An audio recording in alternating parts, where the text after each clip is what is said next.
time. Since that, I've been president of Venezuela. So welcome. I'm very excited to be here. And I would just like to take a moment at the top of all of the proceedings to congratulate Justine, because to get your master's is no mean feat, and to have, done a thesis in comedy and also then turned it into a book which has been published is a wonderful thing, and I hope you're very proud of yourself. I am. Yes. Yes. I've just started doing my master's in theatre directing, and the academic stuff is hard. You don't just get to stand there and tell people what to do. You've got to justify it with citations. So, I think I would like to start by... I'm very curious as to why you thought, I need to do my master's in comedy. Like, what was it about your experience or practice that made you go, this is the thing? Well, I've done comedy for about 15 years, and in 2016 I had a whole heap of stuff on my laptop. I didn't know if it was short stories. I really actually honestly didn't know what it was, and I either want to put it on my blog or just delete it. So I got in touch with my mate Angela Savage, who happens to be the CEO of Libraries Victoria, and I said, mate, can we just meet every month? Can you just, I don't know, tell me to delete this stuff or what to do with it? And the first thing I showed her, she said, that's amazing, enter it into a competition, and I won. So that was, obviously, it was my destiny to take myself seriously as a writer. So we worked together for quite a while, and then I showed her an extract of something I'd written, and she said, you need to go to university. And I said, I'm not going back to uni. And she kept kind of cajoling me. And so I went to La Trobe, and La Trobe works differently to other universities. You just pitch the idea to their admin. You don't have to find your supervisor, which is a great way. So I sat in my supervisor's office, Dr. Alison Ravenscroft, and what Angela said to me was, you should research gender and comedy. And I was like, should I? I don't know. What even is that?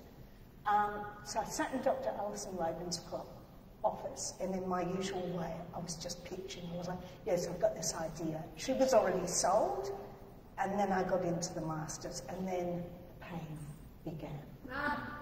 Yeah, yes. It was the most difficult thing I have ever done, intellectually, emotionally. So it wasn't, I guess Ange made me do it. Great. Yes, put blame where it should be firmly apportioned, isn't it? Yes. You were saying in there that it's hard to take yourself seriously, and you needed permission. Yeah, totally. To take yourself seriously. Yeah.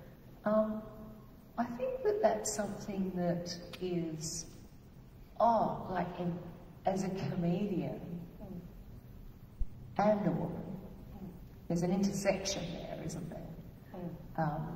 Clearly you've been writing about it, but, the idea of needing permission to take yourself seriously. Why is it so hard to take yourself seriously if you're working in comedy? Oh, wow. What? Second question. How long have we got? Yeah, why is it hard to take yourself seriously? Because comedy doesn't really take itself very seriously.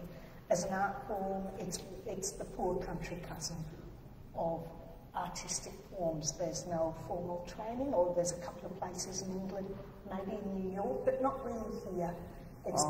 Did you not go to university? No, I went to the School of Hard Knocks. Oh, that'd be done. Comedy doesn't take itself seriously. You learn it in an informal way in the back rooms of unregulated spaces. So as a comedian, I don't think there's enough respect about the actual craft of comedy itself, of comedy writing, even though comedians, many of them, including me, are rock stars.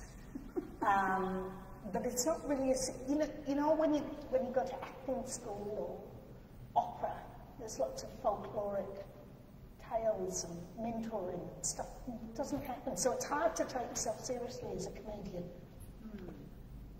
Yeah. I think a lot of people take comedy seriously because very few people are sitting in the front row, which is usually an indication that they're a bit worried that something terrible is going to happen. Yeah. But then maybe that's why they're here. Just creating attention in the space. You never know, do you? I think. Did you? You said it was the hardest thing you ever did, emotionally and intellectually. I mean, it's a master's, it is meant to be hard. Sure. They don't. I mean, to be fair, no, they really don't.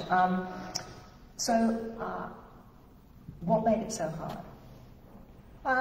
Because it's that mixture of creativity and critical component and research, and you've got to come up with a question, and you've got to understand a whole breadth of information and be across a lot of academic journals and contemporary discourse, and you've got to be able to write.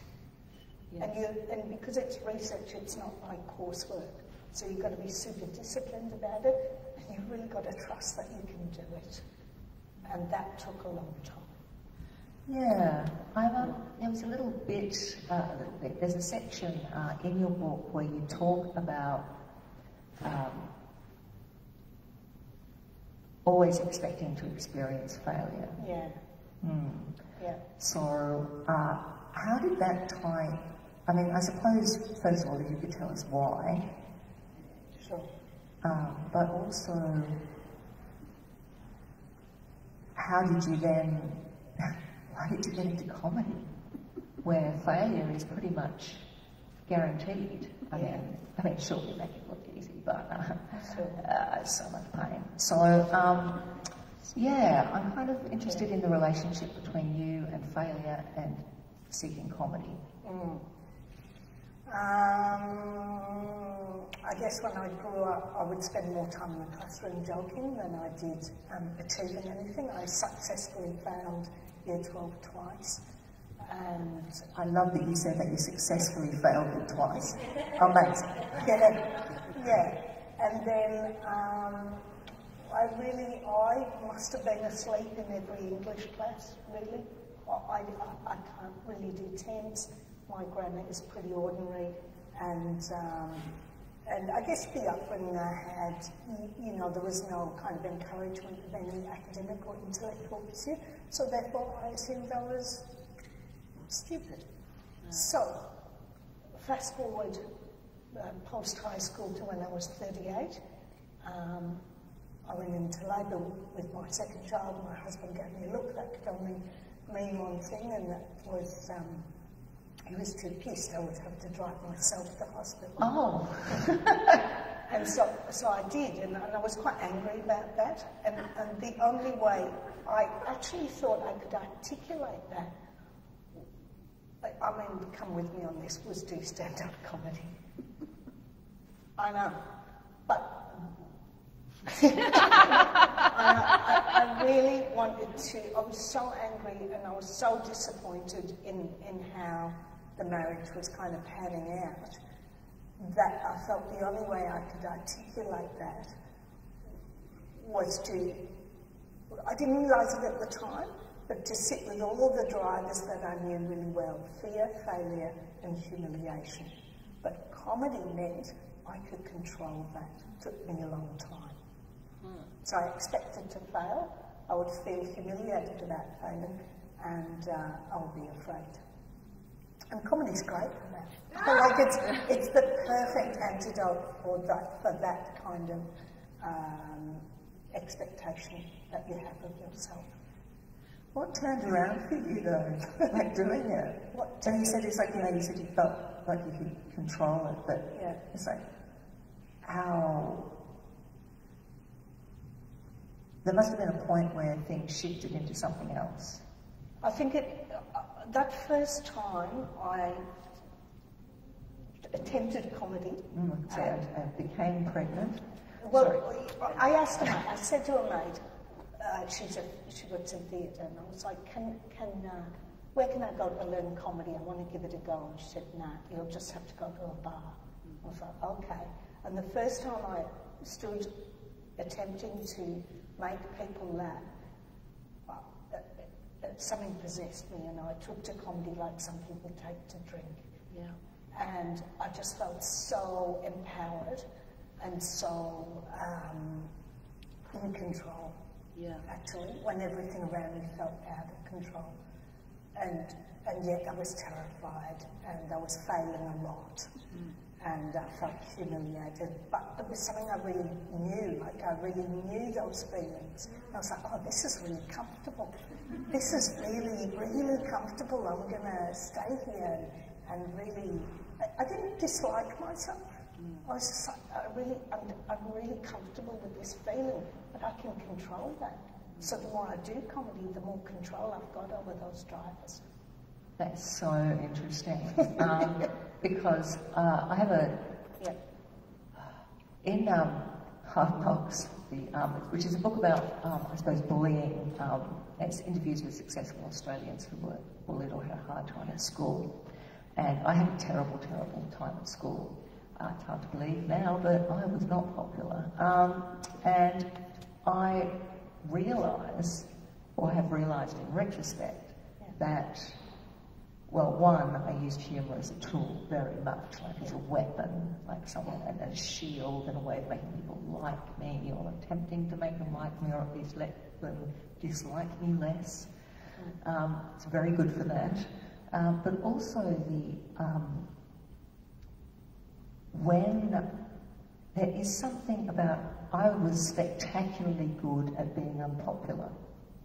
So I was at the largest mixed boarding school in Europe. There were 2,000 kids. I was the least popular student at that school. I know, right? And, but yeah, it was awful. But now I am comfortable with being the centre of attention and not necessarily being popular. Because it's a space I understand. Nothing that bad happens. I was a theatre critic for a long time, and I realised that one of the things that made me good at that was that I didn't care. Like, people could see who I was, they'd recognise me, they might be going, and I'd be going, yep, hello, because it just felt completely normal. So I think there's something that happens if you've had trauma in your past, or unwelcome attention, or if you are comfortable or used to a space of humiliation, where being on stage is actually not that terrifying. No, it's not. Yeah. And also I grew up in northeast England, so the north is known for, you know, there's a bit of a shame about coming from the north. Heidi will attest to this. You know, your accent gives you away. It's kind of the stereotype of being working class, of being poor, and it's shameful. And it's only kind of, I don't know when it was, I don't know, but suddenly it's like cool to go, yeah, I grew up in Thatcher's England and during the miners' strikes. How cool, it's nuts, really. Yeah. And it's not everybody's journey into comedy. I know that mine is fairly unusual in terms of why I did it and why I loved that space. And the discomfort I felt was so familiar, I almost couldn't get enough of the discomfort. Wow. Yeah, I know, weird. It's flipped. And I think because I was so unhappy in the marriage then too, it kind of gave me that space, like, to get out at night. Like, how fun is that? I'd be doing the dishes, and, you know, I had little kids, but, like, the adrenaline was pumping through me. Spaghetti bolognese. Like, I'd be just like, yeah, I'm going out into a bar, nobody knows me, I'm going to just attempt some jokes and whatever. It was just, yeah. Yeah. So there's like this crazy sort of freedom. Yep. Yeah. I was nobody. I was nobody on that stage. Didn't matter. It was really freeing, incredibly liberating. And I failed a lot. Friends who've seen me do festival shows and gigs, oh my God, I had some spectacular things. Oh my God. Anyway. I just bask in that moment. Oh, I was successfully unsuccessful.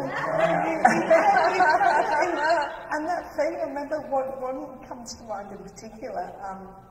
I got invited to Dalesford to do a gig at Words in Winter in Dalesford, and I think it was maybe my first year of comedy.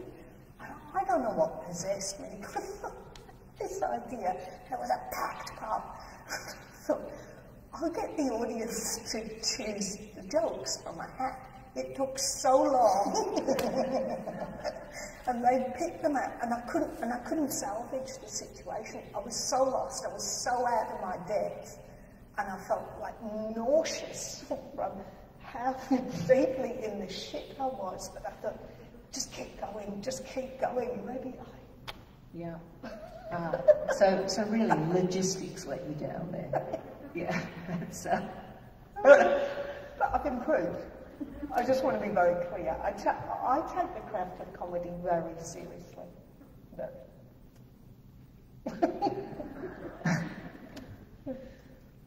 what?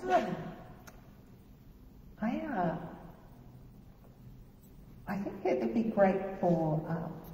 I don't know, because I mean, I'm looking at here across the wonderful sea of faces, and I'm going, I wonder how many people here would just rather do anything than stand up.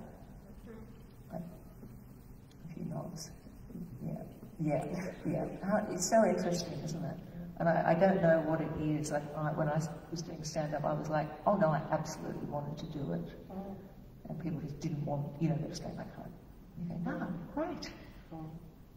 So it's a special kind of pain. But then, where is comedy without pain? As we segue into one of the things that you indeed unpack in Mistress of Mirth. Because I suppose, would it be fair to say that Mistress of Mirth is it's an unpacking of aspects of why comedy is necessary and what makes it work, and also, I suppose, how it's used to both give women a voice and also take it away. Yep. But it's a very intriguing structure. So you have an overarching kind of like narrative of a comedy tour through a department store, which you use as a ruse to introduce academic theory and through products and different rooms. You've got short stories in there, and you've got some of your own experience in there. Yeah. So it's sort of it keeps you on your toes reading it because you don't quite know what you're going to get next. But certainly one of the things that you go into is the connection between comedy and pain. Yeah. And I think there is a connection, and I'd be really interested for you to unpack that a little for us. Yeah. I just want to go back a little bit on the kind of, so the idea, so it's a comedy tour, and comedy is an acronym for Call Out Mail, Entitlement, Daily, Yawl, and it's a first-person narrative, and I take people through a department store. And I forget what I was going to say about that. I take them on a tour, and I guess the thing about comedy and pain and gender, my point about comedy, when I first took the microphone and I felt how empowering that was. What I love about comedy, and particularly for women, is you can use it to undermine the structures and systems that seek to oppress. That's why I love it. So when I teach comedy, you know, it's about voice, it's about being seen, it's about dealing with fear. But unpacking pain, sure, my own pain. I'm Jewish, so, you know, it's in my DNA. We've got pogroms, persecution, and punchlines. We love comedy. I'm not saying we've cornered the market at all. But, you know, it's really close. It aligns with us because it's a release. And it's just, you know, what better way to look at misery than with laughter? What better way, really? And deal with pain in terms of, for me, the big overriding theme in the book is looking at humour as a power construct within the wider gender-based violence lens. Because when you go into a basic comedy room, actually it's really difficult to perform as a woman generally. And there are lots of systems and structures that seek to silence women. And when you extrapolate that into the wider narrative of the absolute epidemic of domestic violence, then I guess I see comedy as a beautiful way for women to gain a huge sense of agency over their own story and be seen and being heard and laughing at their adversity and pain. Yeah. Yeah, I think that's really, it's really true. It's sort of something that doesn't get, I suppose, enough, what's the word, sunlight. Like, people often don't realise how, one of the things that your success when you're on stage depends on when you're doing stand-up is very much the vibe in the room. And there are a lot of very small things that come into play with that. It's often to do with the lighting or how the room is set up. Can you see the comedian? Are people ordering their dinner or eating it? Or is someone playing pokies? Is there a sports TV on? Because from the outside, or to the untrained eye, shall we say, or as we call it, like civilians, if you come, you don't see that. You just go, well, there's a microphone stand at the end of the room, and that's all you need. And that's not true, and can lead to some very, very terrible comedy nights where the person who's running the room doesn't understand that you do need things in place to focus the attention on the audience. But I guess that along with that, there's also the role of the MC and also the culture of the acts that are booked. And it's not neutral, right? It's not something that doesn't have an impact on the experience of the comic. So you can really, a lot of rooms, not all rooms, and certainly as, I mean, I think, you know, as you talk about at the end of the book, there's been like quite a big shift in terms of a lot of rooms, and there are a lot of people who are, gender fluid and non-binary, and there's neurodiversity, there's people of different races and cultures, and it's, it's so much healthier than it used to be. But traditionally, I suppose in Australia at least, there's been a lot of 8 guys on stage and 1 woman. And there's just a culture that comes with that. And you can end up following some really terrible introductions to get yourself on stage. Where it's like, here she is, I'm Shagger, Justine Sless! And it's like, I introduced who's called Dave, and he's going to introduce his mate called Dave. So it's kind of a bit of a closed system. So when you come out, I suppose when you come out on stage, often then people have, you've already been positioned as lesser, right? Or not funny. Because it's like, oh, we've got a woman on tonight. Well, let's see how she goes. Interestingly, it doesn't set you up to win. I think you said too, it's like if you're on stage and you're the only woman, then you represent all women. So you can have 8 unfunny Daves, and yet that's fine. But, you know, if there's one chick who doesn't have a great gig, then all of a sudden women aren't funny. And yet here we are, Justine, and we're funny. Oh, don't get us started. Yeah. But you're, where do you see, I suppose, humour coming into play with women, like now? I don't want to say these days. It just sounds like such a terrible granddad thing to say. Oh, these days, it's lovely. Seeing a woman make somebody else laugh. Oh, make her laugh. Oh, it's great, isn't it? Oh, back in my day. But yeah. So, obviously, internet has democratised the space a lot. You know, so if you look at The Guilty Feminist or the catering show. Oh, yeah. So they tried to get ABC funding to do that, couldn't get it, so they did a YouTube series, you know, a gazillion views. It's like, okay, now we'll give you funding. Now we'll give you funding. So it's TikTok and all of that has democratised the space. Anybody can be funny now.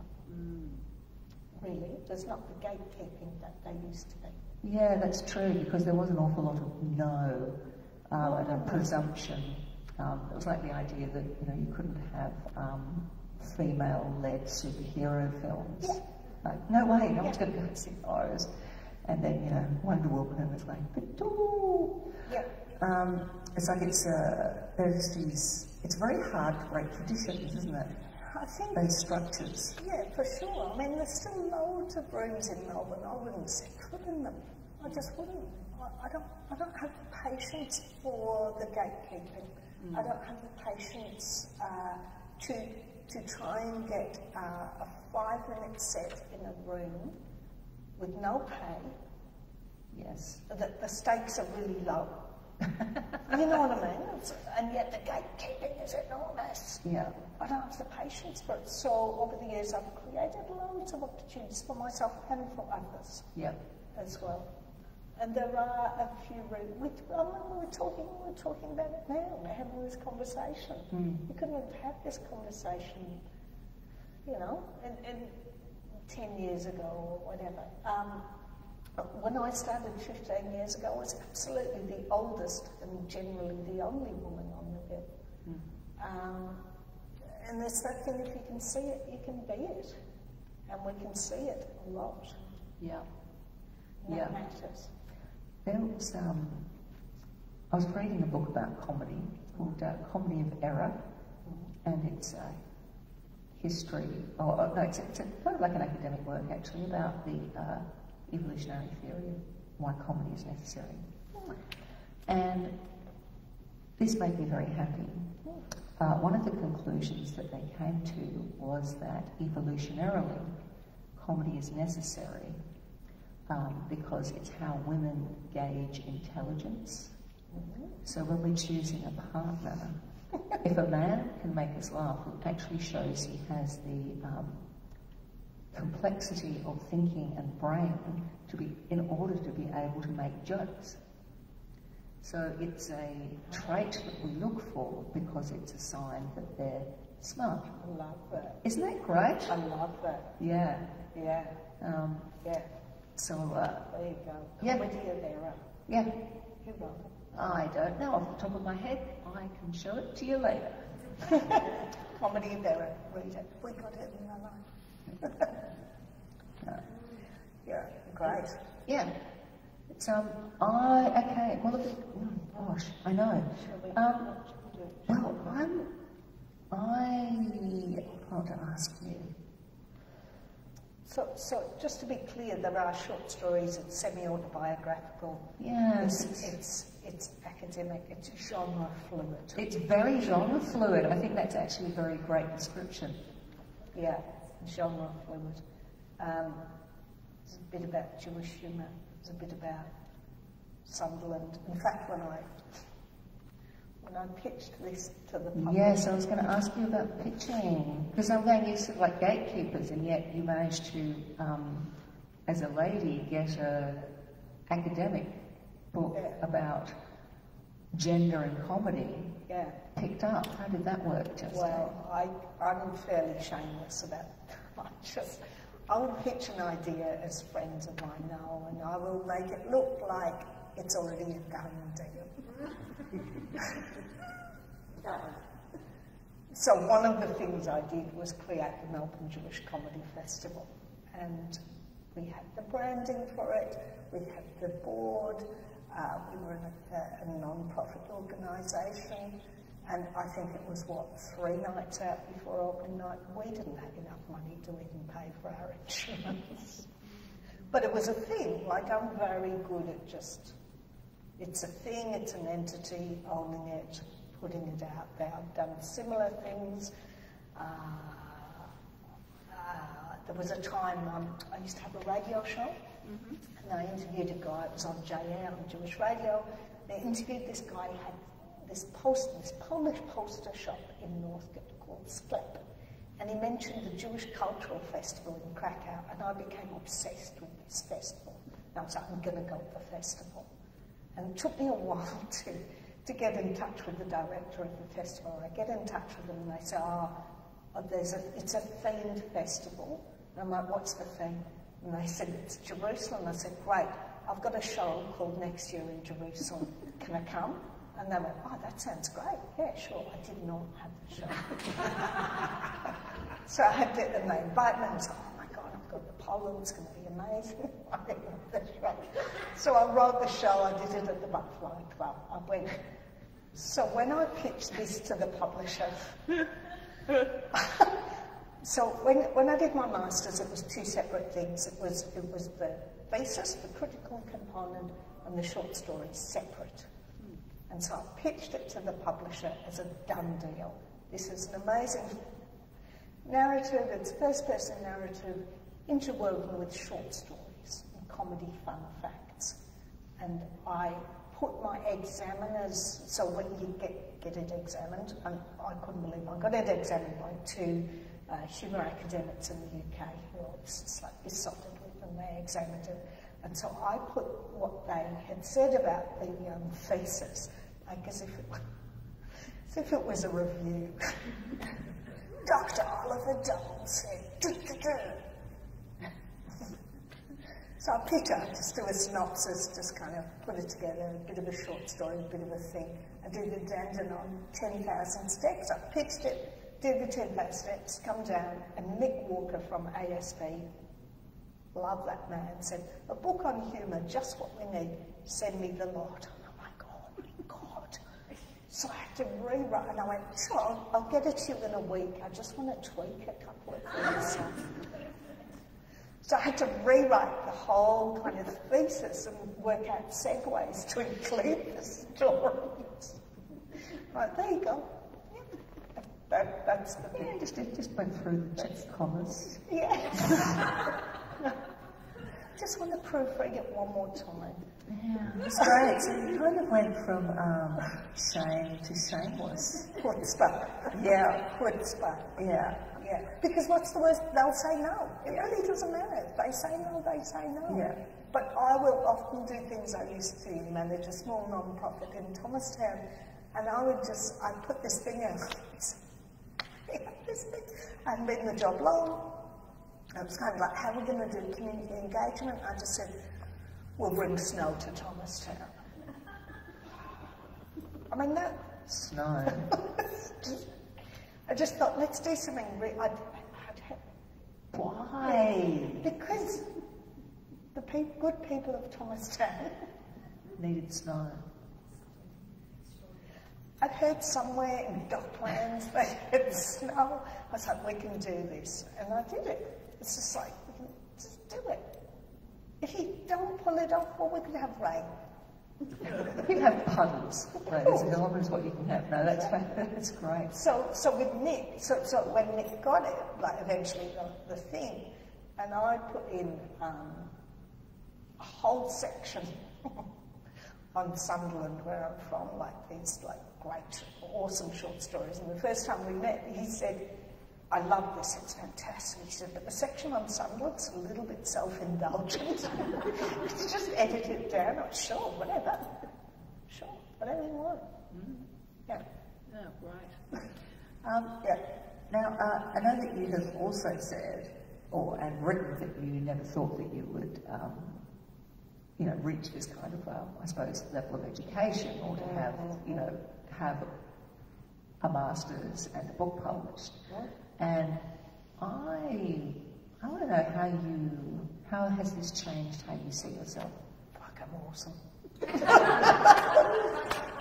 It's, the sense of pride and sense of accomplishment of doing this, the academic work was so difficult. Every time I met with my supervisors, they'd be talking, you've got to read Judith Butler and you've got to read all these people. And I said, every time my supervisor would look away for a second, look back, and she'd go, are you crying again? Yes, I'm crying. What's happening this time? I just go, do it. I've done a lot of creative projects in my life. So I've done comedy, I've painted, I've done poetry, I've done lead writing, and my aspiration is always higher than my actual ability. But this is something that creatively I just went, I wonder if I could spin an academic piece of work, make it a bit of fun. Yeah. Because the whole book is predicated on the idea of the joke. The whole thing is about how far can you spin a joke? Because it's incongruous, that plays into the theory of incongruity. You start on one track and you end up on another. And that's the surprise, that's what's incongruous, and that's what creates laughter. So how do I feel about achieving this? Sparkly. And what will your PhD be on? I'm feeling that PhD might be on the idea of the texture of loneliness in writing. Often when in creative writing, people just say somebody's lonely, but loneliness means a lot of different things for all of us. Watch out.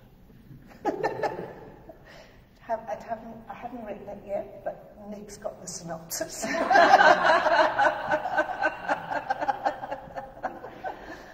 Yeah. And also the thing about women in education, I would go to La Trobe Uni every Friday, and I had an office at La Trobe. It was like a shared office.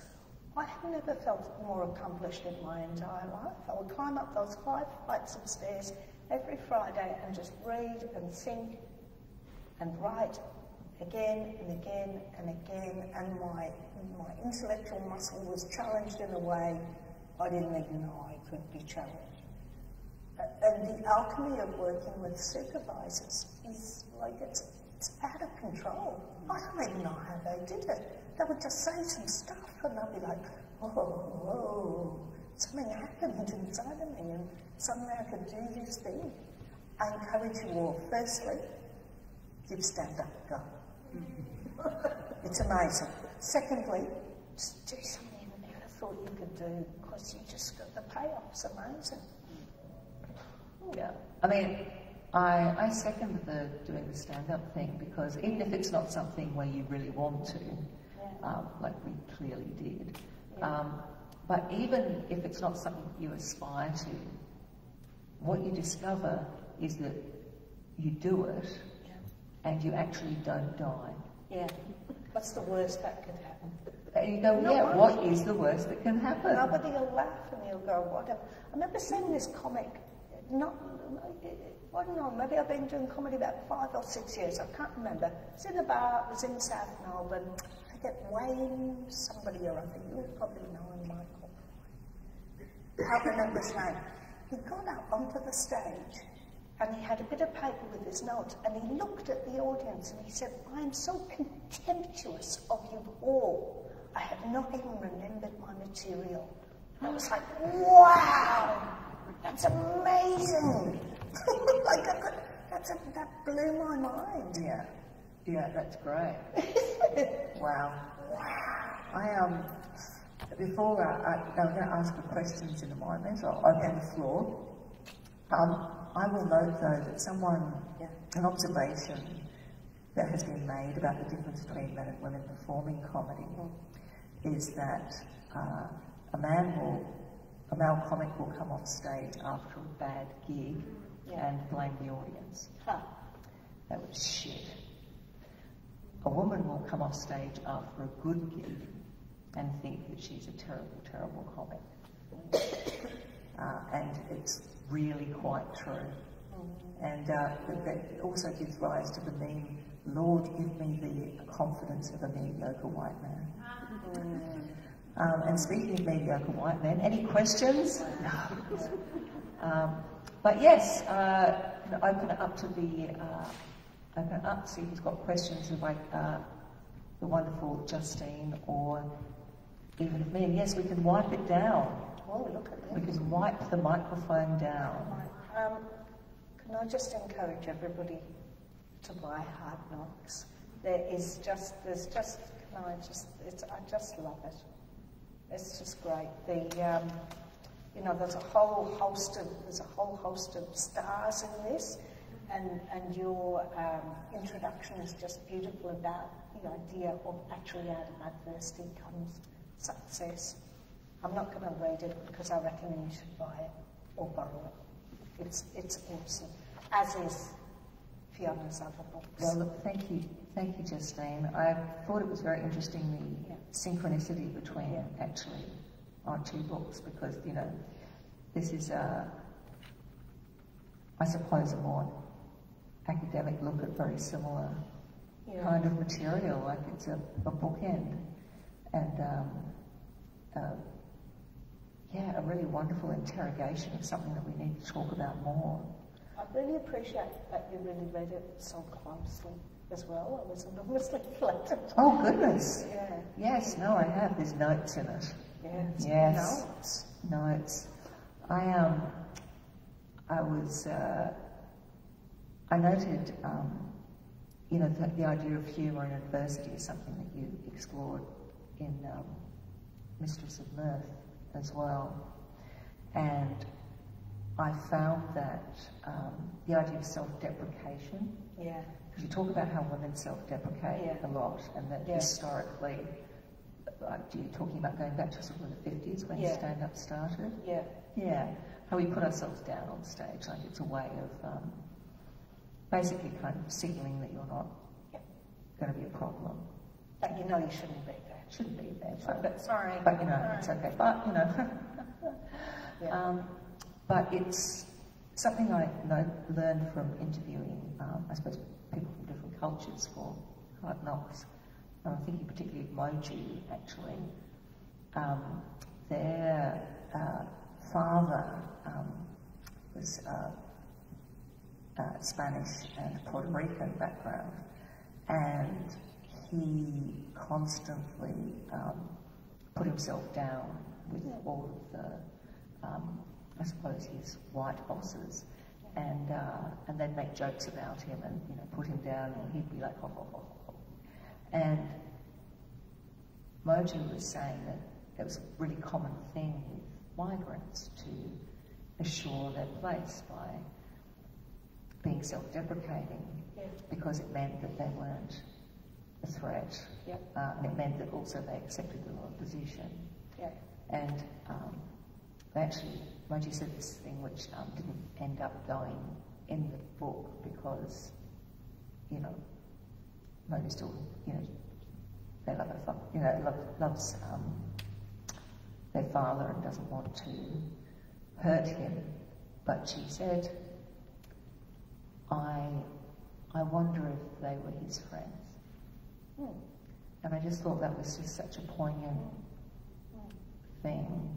You know, this dance we do when you can use, you know, you use comedy in that way, and how it actually keeps you from really being who you are. Yeah. Do you still self-deprecate? No. No. No, I consciously do not self-deprecate.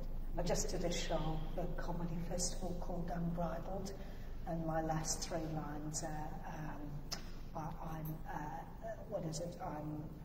untethered, unbridled, unstoppable. Tessa Waters is a great one for not self-deprecating and just looking at her body on stage and going, I'm awesome. That's amazing. Yeah. Don't self-deprecate, don't say something. Yeah. But do comedy. Yeah. Interesting. It's sort of, I was wondering if anyone here has the self-deprecation habit. Well,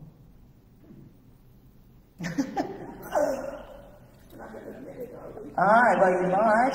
No, I'm not very good at it, though.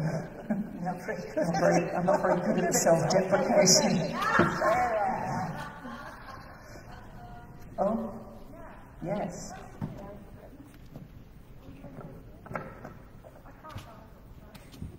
Do it, Heidi. So I was just wondering, if you've noticed a difference in the last couple of years about advocacy comedy and what your thoughts are about that, because that's the world I'm in, and I see a lot of blokes doing beer jokes in pubs, and I'm sick of that. But then I'm also aware that a lot of comedy is not angry, but has an angry vibe, because we're reclaiming this empowerment through comedy. And I was just wondering if you have a comment about advocacy comedy. Well, you and I have worked on some great things together over the years, and that's been really informative about how I teach comedy. So I teach comedy within a health and wellbeing model, isn't it? And an empowerment model. Is that what you mean in terms of advocacy comedy? Or you mean using comedy to advocate for a group of people? Yeah. Yeah, well, it's amazing. It goes back to the thing about the systems and structures that creates, and that's about intention and who can tell the joke as well.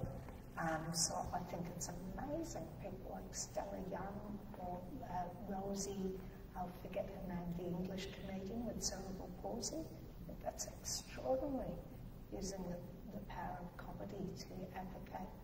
Yeah, I think it's amazing. I have a second half of that question from Merri. Does that mean then we need to change the audience and the setting to make the audience different? Because I stopped, I did stand-up comedy for a while and I stopped because I can't go into pubs and I can't do open mic nights because that's my disability. So I was disabled by the setting of stand-up comedy. Yeah. I think that those spaces will always exist. I think they kind of have to, in a way. But I think that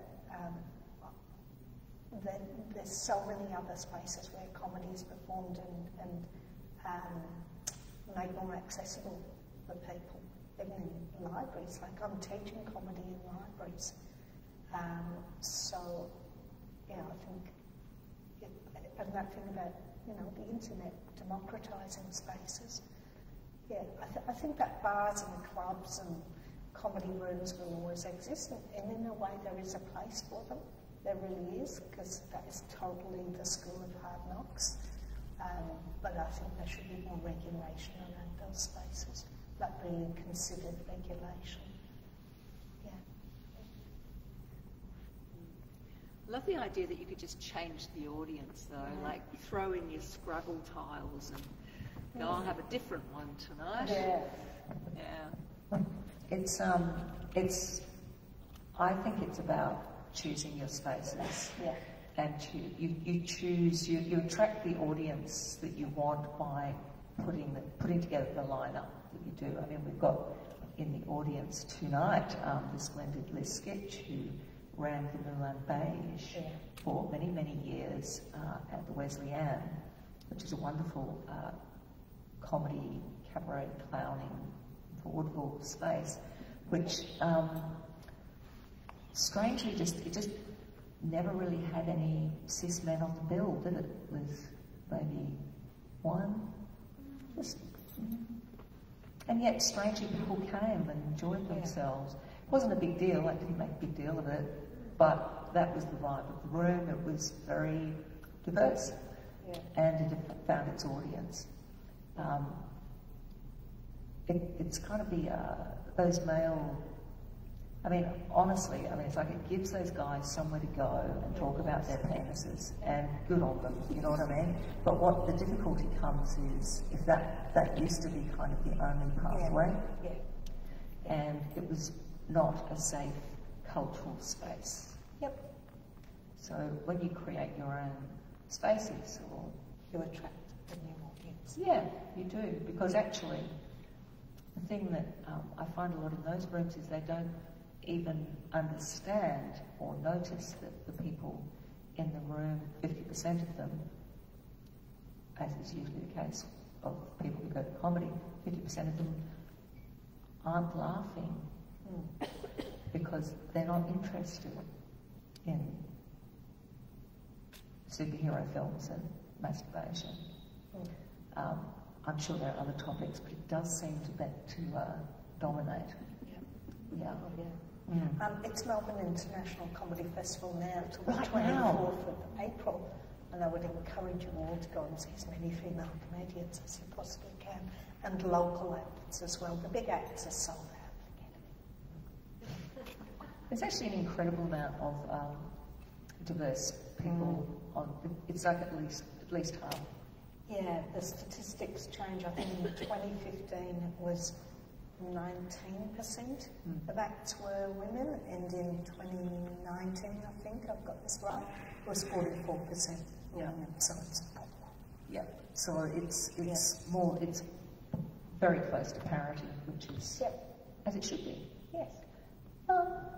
I think we've kind of come to the pretty much the end of our time, which is a great shame. And yet it does mean that we get to the you can touch us in our book section of the evening. So have a design. I want to say thank you so much, Justine, for asking me to be involved in this. It's been such a great pleasure, and I'm so pleased that I got to read your book and make notes on it and absorb it deep into my being, because as doing a Master's in Theatre, I too am now reading Judith Butler. So powerful. But do you? I just wondering. Okay, we've got parity. Are you still enjoying doing stand-up, or if not, are you happily not doing stand-up? And do you have a hopeful moment to take the people out into the world on, in terms of comedy and what it does and how we're changing the world? Also, #Zelensky. Just threw that on the end. Ooh, ex-comedian. Oh, who knew? Yeah. I teach comedy, I perform comedy, I research comedy, I write comedy, I teach comedy, so comedy is a big part of my life. Yeah. Hopeful thing is I think comedy is still the best tool we've got to bring light into so much shit. What got us through COVID, really? Was it masks? No. It was all the memes, really. It was the comedy. And it was low-hanging fruit. I did, I think, 2 or 3 shows in COVID, 4 or 5, I don't even know. That stuff just rolled itself. It was fantastic. Laughter is, I did a comedy debate one year, laughter is the best medicine, even though I was on the other side and I won that debate. I just taught myself out of that. Laughter matters. It really, you know, laughter, comedy, joy. I call it accidental theatre. Like it just appears and brings so much joy. I think if we can't laugh, we are really seriously, oh my God, we are in deep shit. And then as we have explored, if it wasn't for pain, anguish and adversity, we wouldn't have comedy, so you can't have one look forward to the comedy festival in 10 years' time. It's going to be a cracker. Thank you so much. Thank you and thank you to the library, thank you to Heidi for organising. And thanks to the glory of having two Heidis in one room. Yeah. This is Heidi Everett, who's written a gorgeous book called My Friend Fox. It's true. Please stop. It's a beautiful memoir. It's a beautiful memoir. My Friend Fox by Heidi Everett. Yes. It's beautiful. It is. And is anybody else who knows? Anyone else got a book out? I really seriously, Because we're happy that, now's the time. Thank you. But thank you all for coming out as well. It's so lovely to see you. And we're going to go and sit at the table, and that's going to Don't make it look awkward. Yeah, I mean, even if you just want to sign a boob, I'm happy to do that. Yeah. But Brunswick Bound would be happy if someone And this is our local bookstore, Brunswick Bound. They are on Sydney Road. Gorgeous little bookstore. If you have never been there, go in. It's a beautiful, beautiful bookstore. The staff are gorgeous.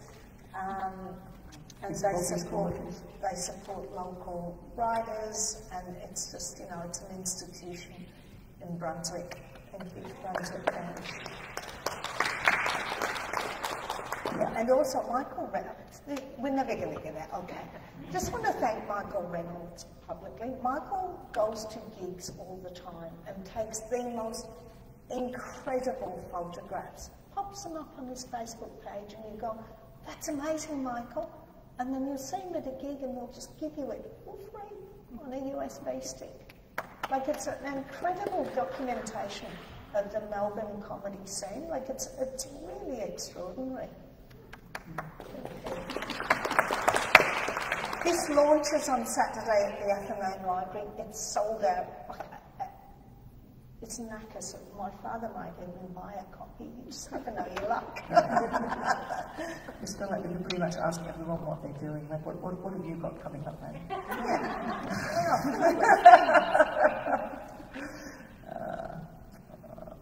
Okay. I know. It's time. Okay. But I do want to say thank you for doing the work, because this is actually hard work, academic work in comedy. It's really fun. I'm part of the Australian Humour Studies Association. Who knew that was a thing? It's a thing. We have an annual conference. There's 3 of them. It's quite boring, a lot of it. So I go along and go, can we just do a bit of comedy rather than deconstruct comedy? Thank you to Fiona Scott Norman. Thank you. Take it away from me. It's in my hand. I feel like I really shouldn't say anymore. I think you summed it up very nicely. No, that was wonderful, and such an interesting tour of comedy, and I don't think I'm going to see a comedy show in the same way in future. Definitely go and see a lot more female comedians, that's for sure. And I'd always wondered what drew people into doing stand-up comedy, and it was very interesting to hear that it was so empowering for you, and it was a way out of your life and finding yourself a bit. It's scratch very skin deep on a comedian that goes, my father left when I was, something. You know what I mean? There's always something, because you can't have pleasure without pain. You can't have. Yeah. And it also means you have empathy. Yeah, so much empathy. Yeah. Oh my God. You can tell the good comics because they've had a terrible time, which is why they're lovely. Anyway, I think we're done. Please help me thank Justine Sless. And thank you very much, everyone, for coming tonight. Bye. Buy the books. Or not. Or borrow the books. Or borrow the books. We get electronic borrowing money.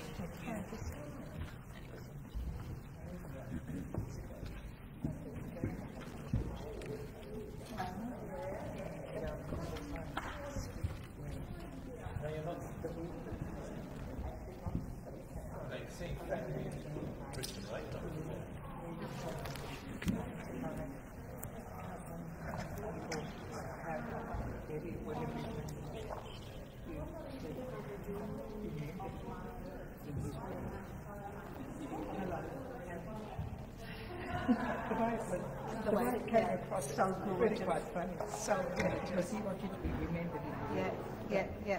What he said was, hello, Harry. Yeah, I remember you. But they were quite funny. Yeah.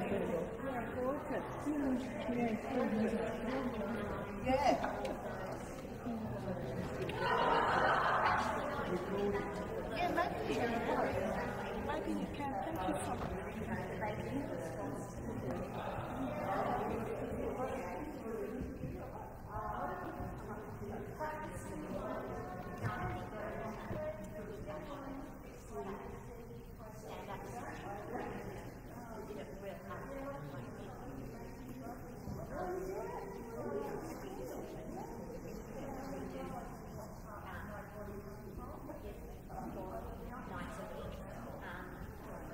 Believe it or not, they'll